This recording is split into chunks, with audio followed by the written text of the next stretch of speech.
Curious about thoughts of electric assisted turbos in like the new C8 S6.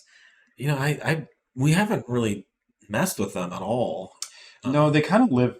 It's interesting. They kind of live in the background. They're not necessarily there for peak performance. They bring things online a little bit sooner, but they're kind of out of the picture when you're at the higher boost levels anyway. Yeah. So it certainly just helps the driving feel, but the overall performance stuff, it's like the light assist hybrid stuff too. It's a pretty minimal extra bump, and it's kind of its own little system. It's running on the sideline.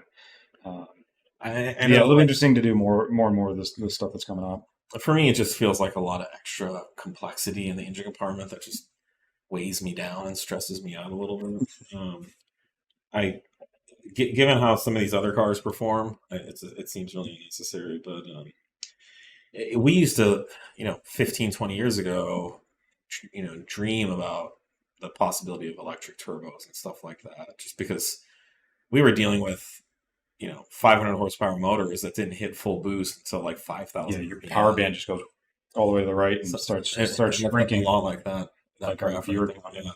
But the turbos nowadays, I mean, the TT810 is, you're like in full steam by 3,500 to 4,000 RPM, and you can rev all the way to 7,500. I mean, it just seems unnecessary, especially with the advancements in cam and valve control, timing control, and then FSI, the higher compression ratios. There's things are happening so much sooner when it comes to power band. So it seems a little unnecessary and overly complex. I'll be shocked if they continue to use it, but it would be interesting to hear why they do. Yeah, I want to see more and more of where they're going with it and what they're using it for. If it's an efficiency thing or if it's a just that little bit of extra torque on onset kind of thing. Or maybe it helped them get around some emissions thing. Yep. Yep.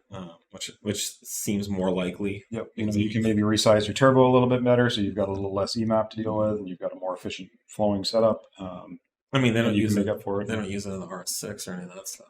I don't know.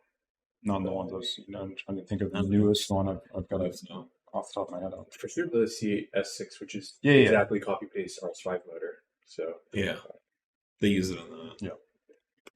But there's more and more of that coming, I'm sure.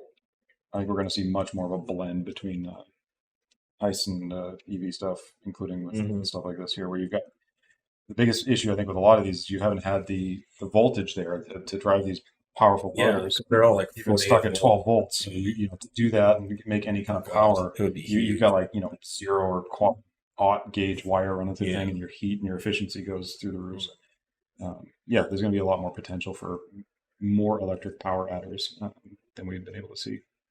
But ultimately, it's like electric turbo, electric motor. There's that. Why not just remove all of the inefficiencies of pushing it through the combustion process and just drive the wheels with it? Really difficult to beat anything about an electric. Yeah, because we're still in a 30% range or whatever for efficiency on an internal combustion motor. I think F1's like high 30s or something like that. Yeah, an electric motor just does everything better. And it's just all about the energy storage and transfer for charging. Once that's someday sorted, game over.